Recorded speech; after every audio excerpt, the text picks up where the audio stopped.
Okay, Shelby's back. Last time we jumped into a conversation on morality. Tonight we're going to deal with the Kalam cosmological argument. So we're going to dig into that, have a nice conversation. So, how are you doing, Shelby? I'm doing great. Yeah, this is something that I am attempting to learn more about. It is definitely outside my area of expertise, but I love it. And like I said, I'm starting to learn more about the integration of God and science, and I think the cosmological argument is probably the best and simplest place to start. He said he's the way, the truth, and the life. His name is Jesus. Skeptics got me tight on my P's and Q's, reading the word all night. Got my L's and twos, word up, it's a lamp and a light. Meditating, contemplating, casting down arguments, they untenable. They want to debate me, but it's unwinnable. Stands a miracle, which they don't believe in. Satan's deceiving them, leaving them delusional. Stealing, killing, and destroying as usual and lying, bro. Father of lies, I can see it in their eyes. They hate the truth and wanna normalize lies. Hearing lies the issue. Raising the boys, softer than tissue. Exposing more than they care to admit to. Guarding God, everyone has one they submit to. Check it.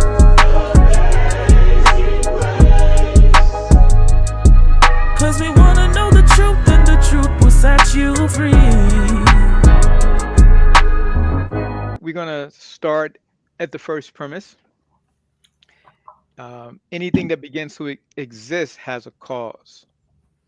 And, that is something that our scientific methodology is based upon. Okay. That anything that begins to exist has a cause. We call it the law of causality. Okay.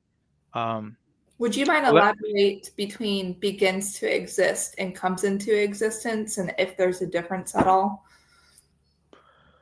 okay. Well, coming into existence or beginning to exist, I would say that those are probably synonymous. Um, just a different way of wording it. Uh, I can't think of any counterexamples of something coming into existence um, being any different than something beginning to exist. So I would say, yeah, I would agree with that. That those are synonymous. But let me just go walk through the argument, and then we'll deal with each premise, uh, on its own. All right. So premise one: anything that begins to exist has a cause. Premise two: the universe began to exist, and the conclusion is therefore the universe has a cause. Now, you know, just looking at that argument, and this is an argument for theism, right? So just looking at the argument, I've heard people on both sides of the aisle kind of give a critique, the critique that it doesn't mention God, and then the critique that it implies God somehow. So, those two things are a contradiction. Um, but I would agree that the argument doesn't mention God. And so, a skeptic or even a Christian can't come to the table already presupposing God, um, with any argument, because the argument, again, it doesn't mention God. Okay.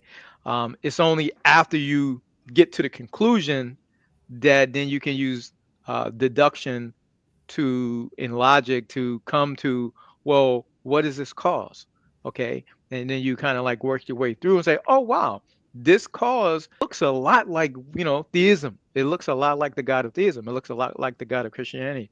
And so as we talk through the argument, we're gonna get to that conclusion and see that yeah, it does support theism. You Can want I to touch add on anything to that?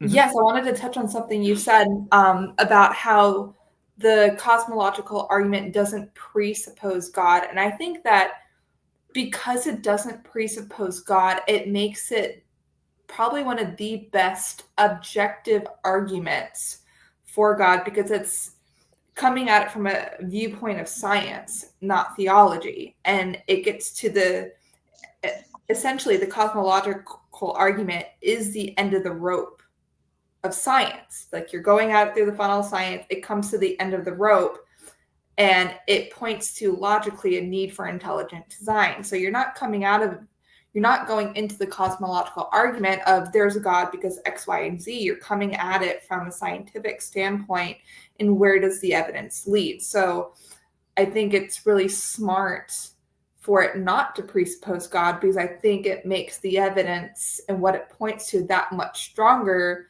that there's not a bias going into it.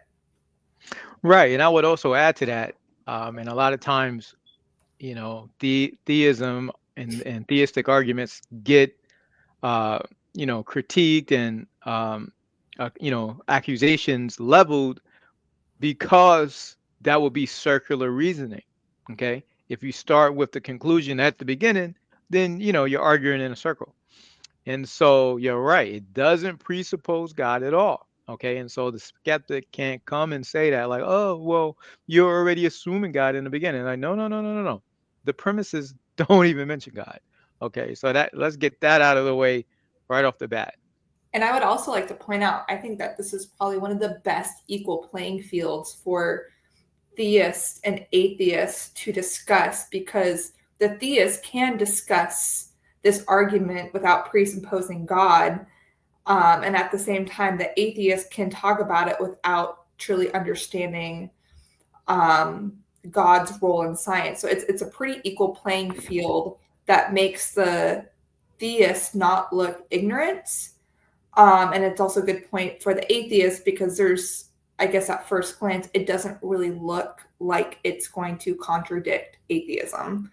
So I think it's a pretty good middle ground to start, especially if you're diving into apologetics, and the science aspect of just knowing this argument fully, because it gives you a really solid basis to have these tough conversations and not immediately pull the Bible into the discussion.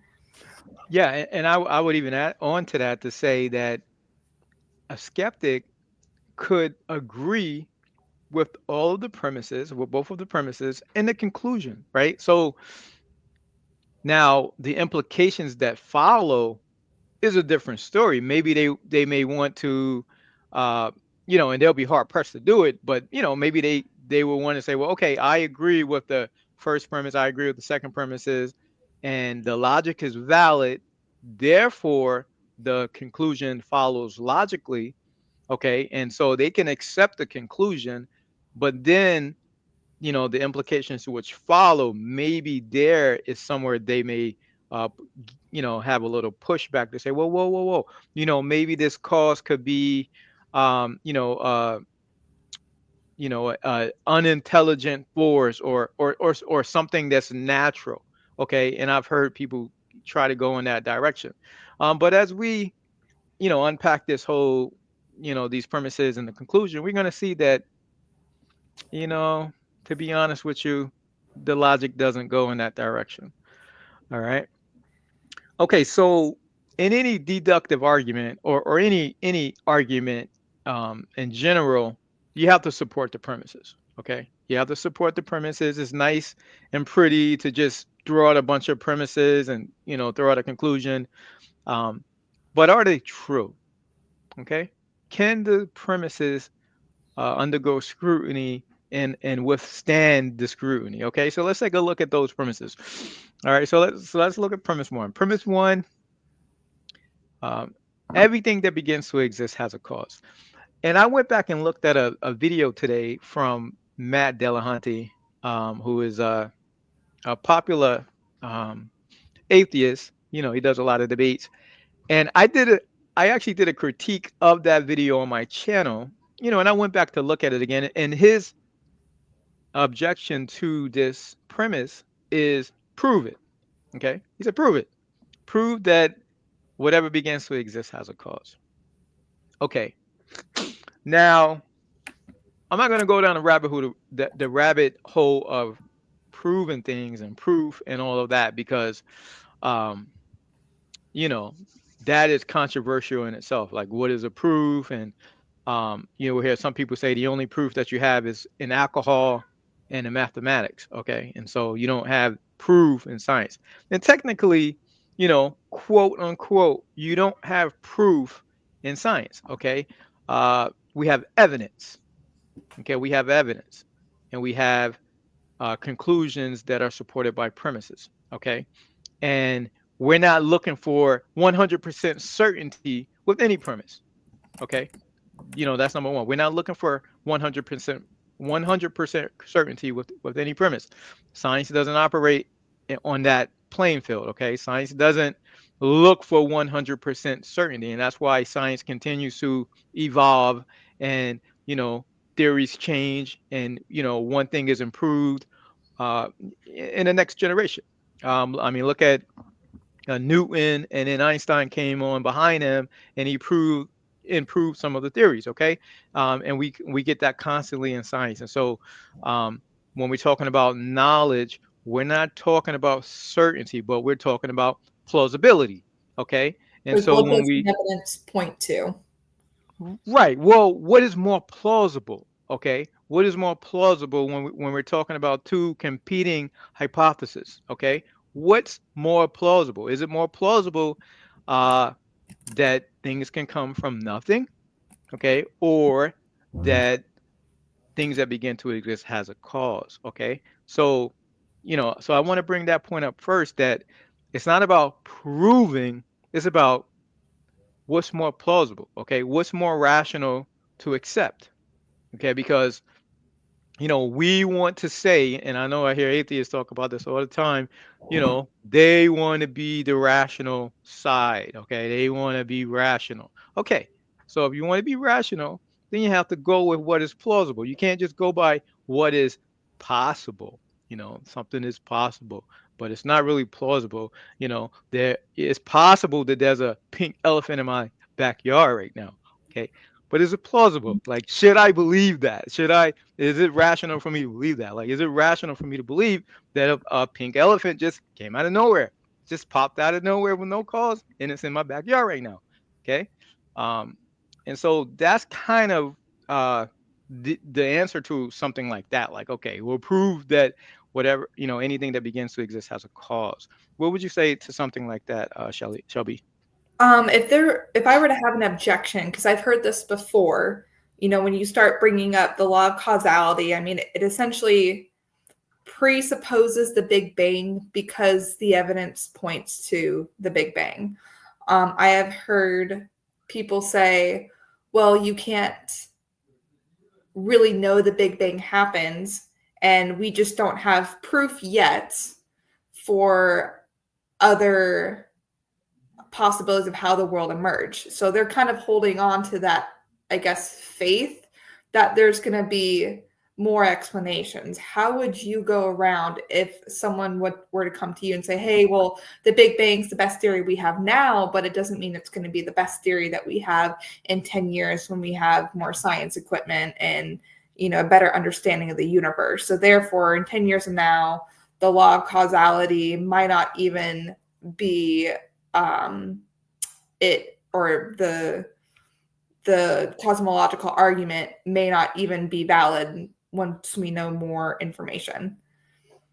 Right. Well, once so I've heard things like that. It's an argument from it's a God of the gaps. Okay, that's essentially what they'll say. It's a God of the gaps argument because you're just plugging God into something that we don't know yet. But going back to my very first point, the argument doesn't mention God. Okay, doesn't mention God, so they can never fall back on that and try to use that. Oh, God of the gaps. No, no, no, no, no. We don't. It doesn't even mention God in it. So that's a straw man. Okay, so number one, that's a straw man. Um, and the second thing is when we talk about causality, we're not just talking about a physical law, okay? A physical law, which is the purview of science, right? Physical laws is in the purview of science. This is what they deal with, okay? But we're talking about not just a physical law, but a metaphysical law, okay? And so that supersedes science. Like it stretches beyond the purview of science. Okay, we're not just talking about a physical law, but we're talking about a metaphysical law. Okay, that being cannot come from non-being. Okay, now again, going back to what I said about Delahanty, he's saying, well, prove it. Okay, so it's not about me proving it. It's about me giving justified reasons for the position.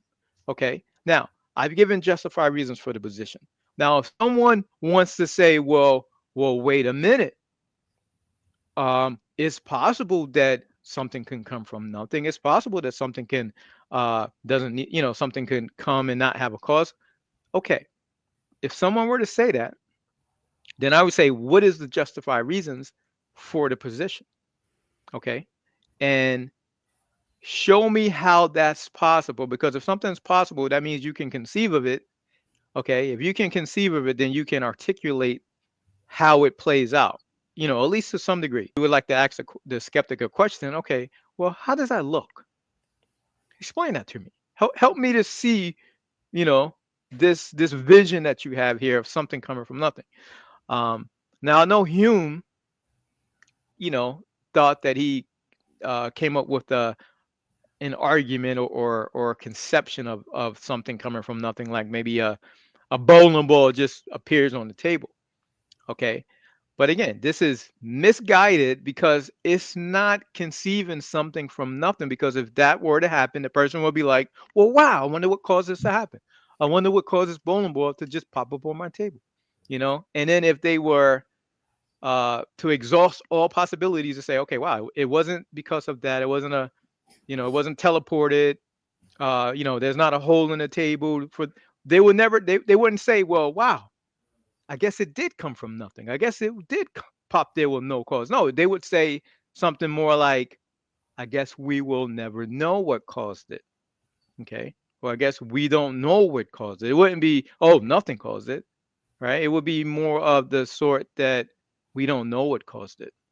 The Okay. And fact that so, we're so wired to explain how things come into being show how the law of causality is so integrated into our mhm, laws of logic that we cannot we cannot mentally conceive of something not having a cause.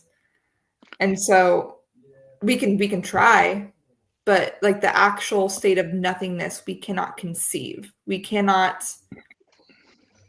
Our initial thoughts for when we see things exist is what was the prior cause to that. It is so integrated right. in being, it can't be separated from our laws of logic. Right. And then, okay, so I could hear some skeptic listening right now and saying, whoa, whoa, hold on, hold on, hold on. Well, what about quantum mechanics? What about virtual particles that pop in and out of existence from nothing? Okay, what about that? What about that? Okay, now to something like that, I would say that it's not, to your point, what you just mentioned, it's not nothing. Okay. First of all, it's not coming into existence from nothing. Okay. So let's kind of define what we mean by nothing. Okay. So from my vantage point, nothing is the absence of something. Okay. The absence of physical properties, the absence of spatial properties, the absence of um, any kind of ability to react to any kind of laws, okay? Because there's nothing there. There's no potentiality, okay? And so, even a vacuum, a quantum vacuum, it has a location, okay? So it has spatial properties, okay? It's subjected to the laws of physics, okay? The laws of um, the laws of nature. Okay. And so I think that it's a equivocation fallacy to say that it's nothing. Okay. Because basically what they're doing is they're doing a switcheroo. like a card shark would do. He's trying to switch the cards up really quick so he can trick you still and get your money. They're Okay. redefining nothing. They're not. Right. They're Exactly. they're saying, well, nothing caused it because nothing implies blah blah blah, and so they're taking the term nothing and saying that it's something, and they're still calling it nothing, and Right. that They said in the deck. They said in the deck. Right. They're rigging their debate by saying something like that. They're rigging the debate. And the thing about that is it's a logical fallacy. It's an equivocation fallacy. Okay. Um, because like I said, if it's nothing, then it has no potentiality. Like Aquinas would say, um, there's no ability for something actual to come from it because there's no potentiality. So yeah, so I think that one totally fails. Um, and then the last thing I wanted to mention about just regarding the premise one, you'll hear people say something like, well, it's special pleading. Okay, this is special pleading. Well, if everything that begins to exist has a cause, then what about God? God must be exempt. God must be exempt from causality. What would you say to something like that? I would say that God is not exempt to the law of causality because the law of causality specifically states that anything that comes into being. So the come into being implies that there is a beginning of time in which it didn't exist and then existed. And so I would say well, it's just special pleading because you're saying God doesn't apply to this law. Well, the law doesn't apply to something that is timeless. It applies to something specifically that didn't exist before and then existed. And if it didn't exist before and then it began to exist, then it requires an explanation for its existence. Right. Very good. Actually, I know I said that was my last one, but I wanted to just mention this other one that it really doesn't deserve any attention. Okay. But I just want to mention it just because I've heard it. Um, and sometimes some apologists or Christians can get tripped up on things that, would seem to be easy to respond to, but, sometimes you just might not have the answer. So this is that beginnings are indefinite, okay, which means that, or indeterminate, I should say, um, which means that, well, if you say that something began to exist, then when did it begin to exist? Okay, and those are indeterminate in a lot of cases where we have debates about abortion and when does life begin. You have a lot of people that will say it begins at conception. You would say some people that say it begins at when the baby is viable, and all of these different things. Or when does a sculpture begin to exist? When he purchased the clay, or when it began to harden, when he began to shape it, when it got into his mind. When did the musician create? When did the song begin to exist? When it was in his mind, when he wrote it down, when he started record it, and so in a lot, it has the critique has a little validity in terms of a lot of beginnings are indeterminate. Okay. But what does that have to do with premise one and the cosmological argument in general? What would you say to that, Shelby?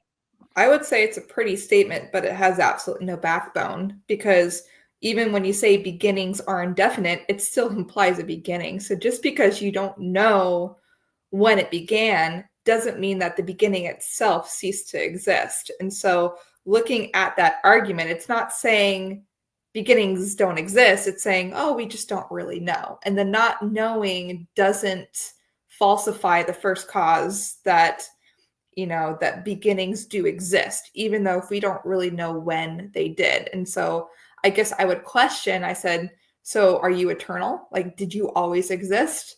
And it sounds Hmm. like a silly question, but for them to say, well, no, like I wasn't around when the world began. Um, then you can start pointing out, okay, so there was a point in which you began to exist. And so I think just pointing out that if it has a beginning, whether or not you know exactly when that beginning is, doesn't mean that the law of causality is arbitrary. Yeah, you brought up some good points, and you actually made me think of, even something else. But to your point that you mentioned, yeah, I think that it's. I agree with what you said, and I also want to add that it's a conflation of epistemology and ontology, where you know and also it's a distraction, right? It's not really dealing with the argument. It's really trying to distract from the argument and say, well, we don't know, when the beginning started. Right? And it's kind of like, well, that's kind of irrelevant. If it either it began to exist or it didn't. It's the case that it did, or it's the case that it didn't.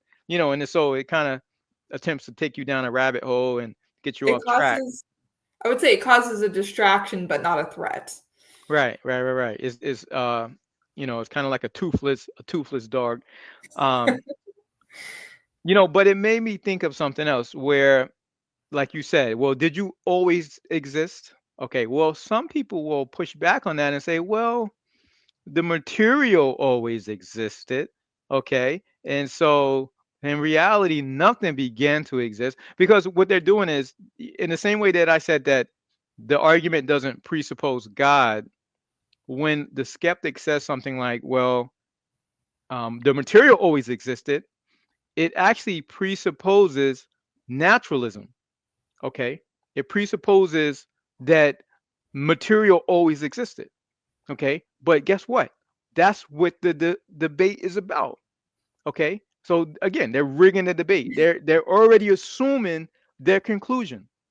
Okay, in other words, that objection is saying that our premises are false, and their position is true, without really arguing the case. Okay, that's begging the question. So they're saying, well, materials always existed, and they'll try to back it up by saying, uh, the first law of thermodynamics, you can't create matter, and therefore it always existed. Um, and so I think we touched on this a little bit in our prep. What would you say to that, with when they're saying that, well, everything always existed, and so therefore I did exist too. My material body existed in my mom and in my dad, and then going back all the way to the beginning. I think someone that is attempting to claim that the material world and the material universe has always existed is not looking at the scientific facts that points to the universe having an absolute beginning. So someone could argue that, but you could then explain that the evidence does not point to that. And so, you know, pointing out, I think that would go more into the second premise, is the universe came into existence. Like, how do we know that? And because we're making the statement that the universe came into existence, it's our burden of proof to prove that. And I feel like that's a really easy burden of proof to have, especially if you even have a little bit of scientific knowledge about the universe and its existence. And pointing to the second law of thermodynamics. All right. So that the universe is constantly losing energy, it's not gaining it. So that shows that it's not eternal, or that the material world has not been always eternal. Words that the material world is not eternal. Same with the universe is expanding. So we see at one point it goes out. So at one point, was it all come back in? Radiation from the Big Bang that we can still see. And so just knowing that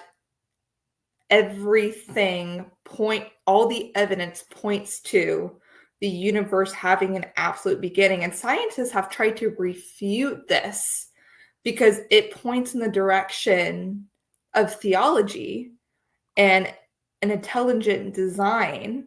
We don't even have to use the word God to argue this argument. We just have to say intelligent design, because it did not happen over the course of evolution, it happened from nothing, and that requires some explaining. So coming back, I think if someone's arguing, well, the universe is eternal and material always existed, pointing back to what does the evidence point to? And that's a really great opinion that you have, but what evidence do you have that supports that? Because the evidence that I have that supports it is X, Y, and Z. So if you have anything better, I would love to hear.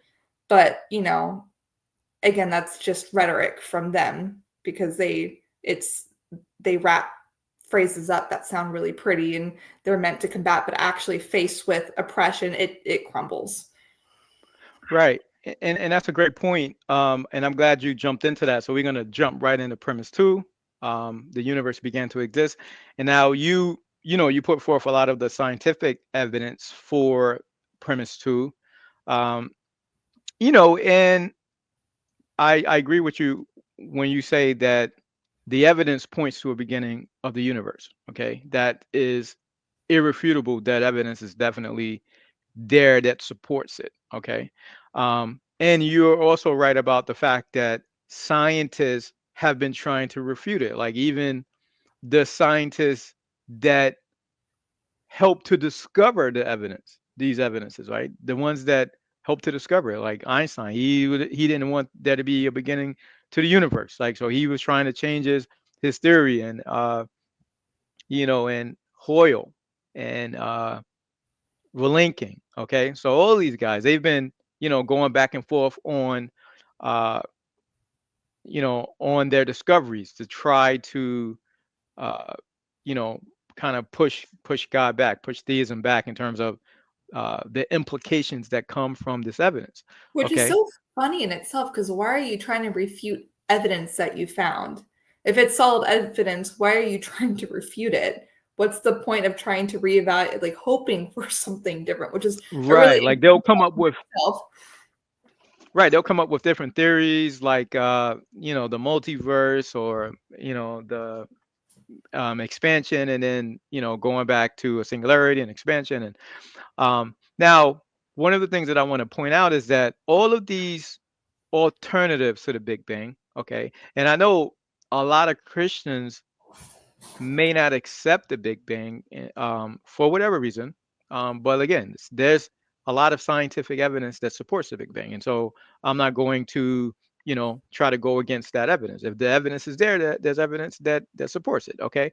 And it doesn't undermine theism in any degree. Okay. And so there's really no reason not to accept it from my point of view. Okay. But in addition to the scientific evidence, and me personally, I think that um, metaphysical evidence is even more compelling than scientific evidence. Okay, because the thing about scientific evidence is it changes. Okay, you get a new theory, you get a new discovery, and all of a sudden it changes, and then the conclusions that came from those discoveries changes as well. And so I think from a metaphysical standpoint, it doesn't change. Okay, it's static. It stays the same.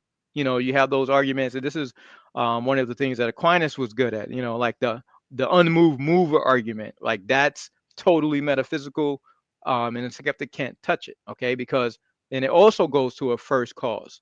Okay, when you go and look at all of the causes go all the way back to a first cause.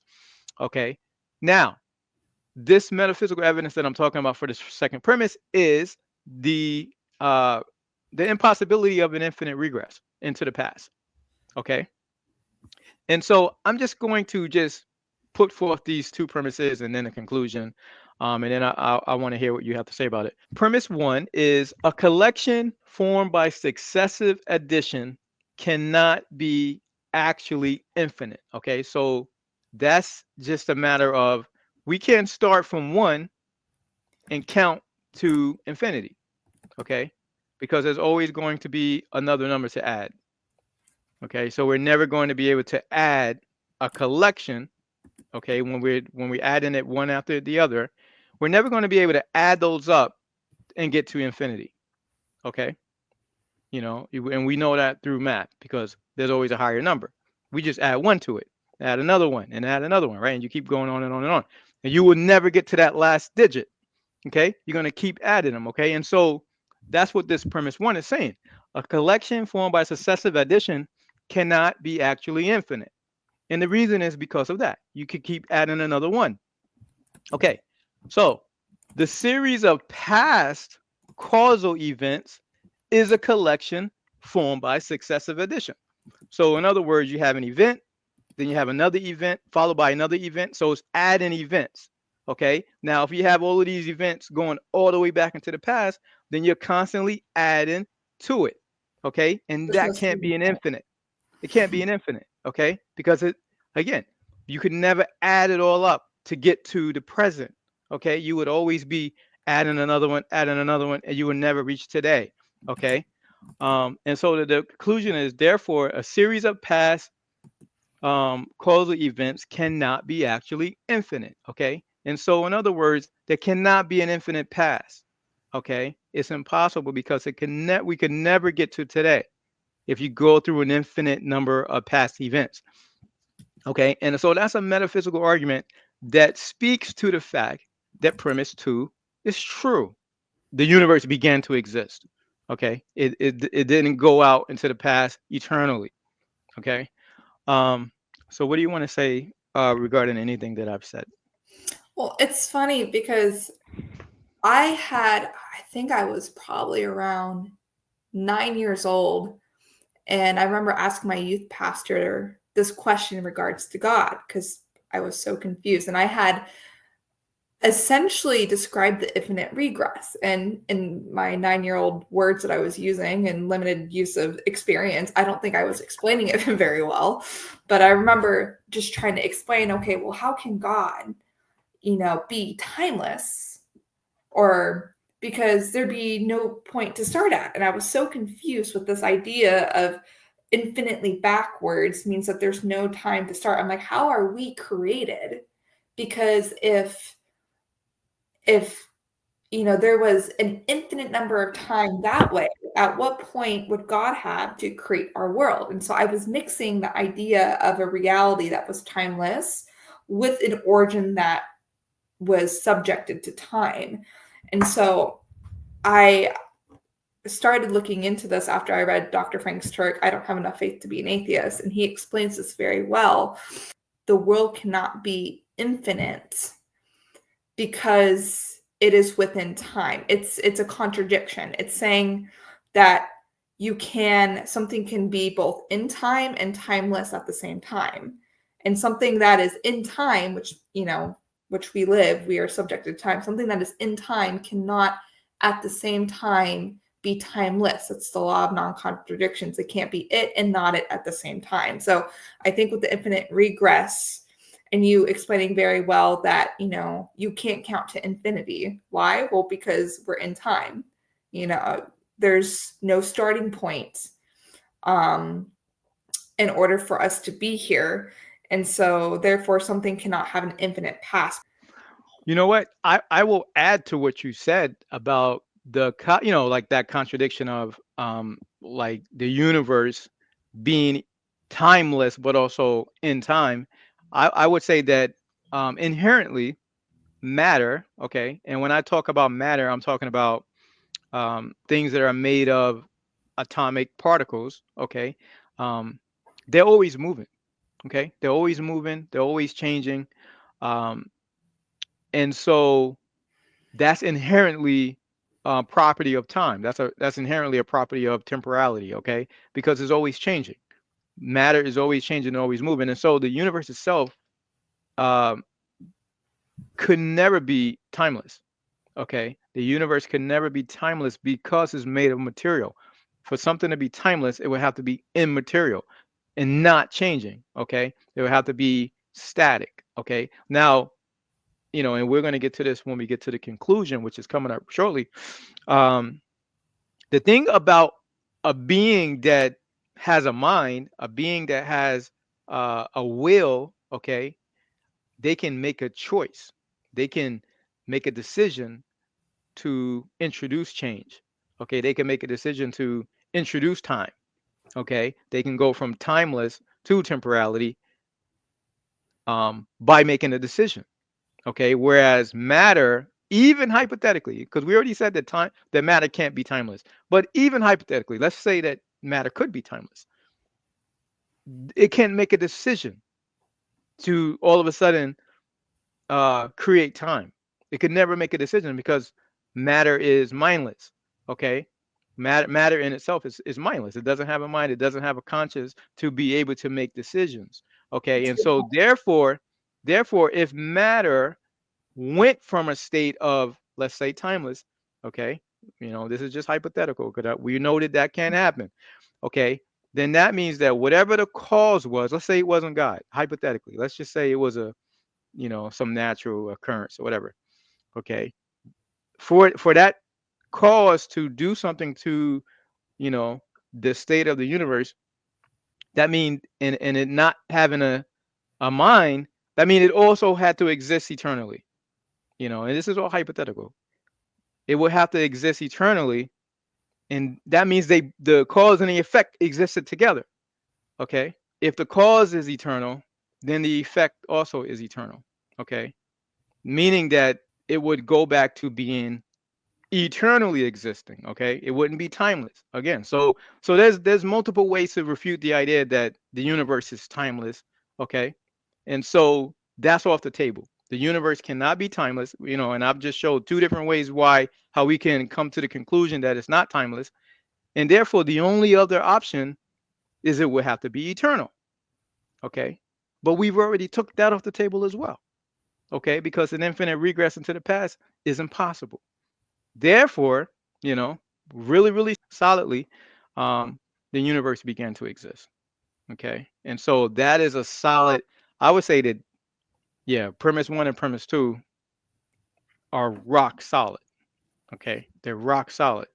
Now, in deductive arguments, okay, if the premises are true, and if the logic is valid, and the logic is valid, okay, if someone says the logic is invalid, then they need to come and give an argument and show why it's not valid, okay? But if the argument is valid, meaning that if the premises are true, the conclusion is true, okay? And there's no ifs, ands, or buts about it.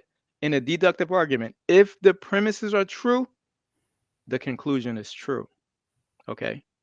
And I've shown, and Shelby's, she's shown that premise one and premise two are solid. They're rock solid. And therefore, logically, the conclusion follows. Okay. It doesn't follow like probably. No, it follows necessarily. Okay. That's the way logic works. It follows necessarily. Okay. There's no ifs, ands, or buts about it. If the premises are true, the conclusion follows necessarily. Okay. Now, let's go ahead and talk about the conclusion.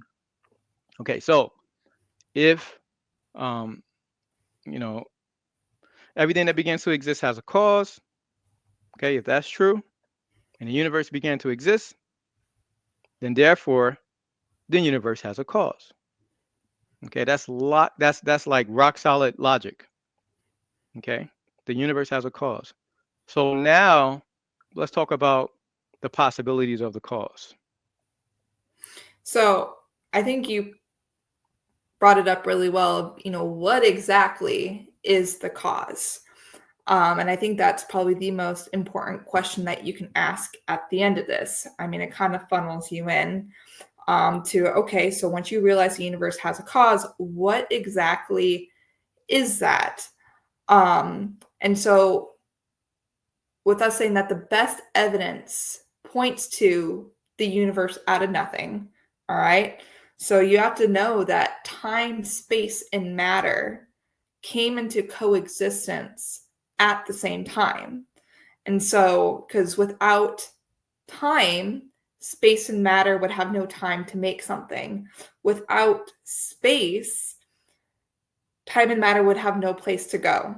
And then without matter, there would be nothing to form. And so, against the scientific trinity, the time, space, and matter needed to come into coexistence at the same time. And so when you speak of, nothing existed before the Big Bang and everything came into existence at the same time. You're talking about time, space, and matter. So that means that what existed before that needed to be not a part of the creation. So we speak on this when we talk into the law of causality, that that the cause needs to be, or the what comes into being needs to be different than the cause itself.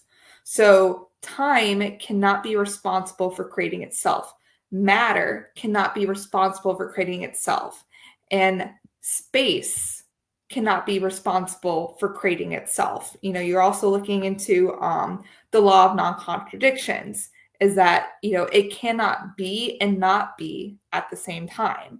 So time cannot exist and not exist at the same time. And so what you're looking at just from the premises is that we're looking at a cause that is spaceless, timeless, and immaterial. On top of that, you're also looking at a personal choice in order to convert a state of nothingness into somethingness, because matter, space, and time cannot create. All right. You're talking about evolution. Evolution cannot create the things that it is. And so when you start looking at a timeless, spaceless, immaterial cause that made a personal choice, and just add in there that had to be powerful. All right. Add that in there, because when you're creating these things from scratch, there has to be a powerful cause that caused that to happen. And so without even bringing the Bible into it, you're already looking at it designed for the universe that is timeless, spaceless, and immaterial. And just looking at that, what does that sound like? You can call it whatever you want. You can argue for intelligent design without trying to pull someone toward the Bible and prove it from that angle. I mean, you're already looking at divine, intelligent design from these three premises, which is so cool. And you could say, well, that presupposes God. No, it does not presuppose God.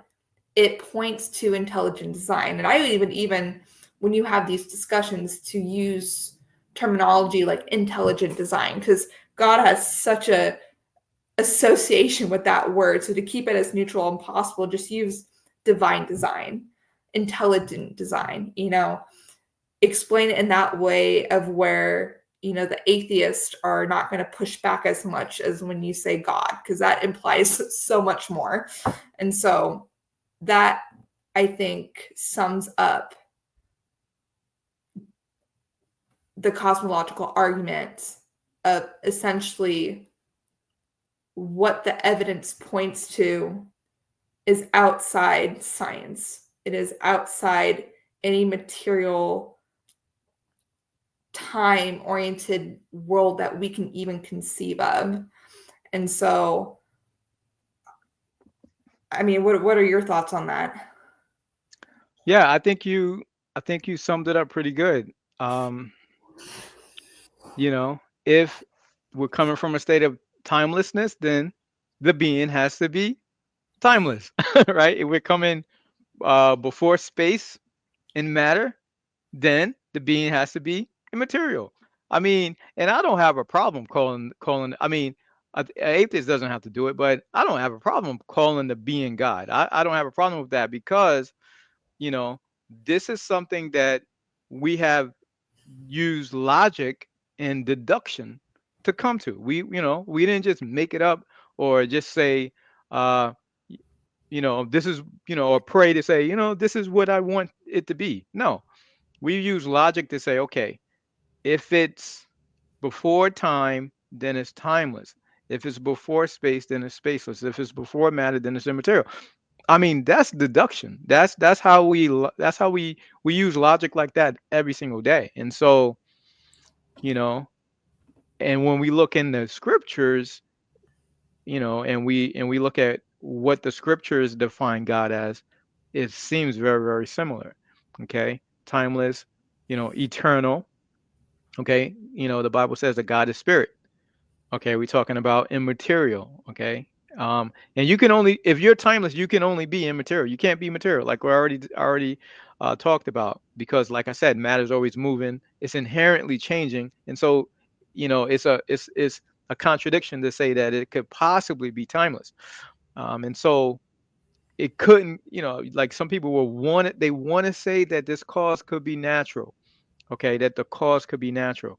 But again, natural things are moving and changing. And so it's impossible for that to be the cause.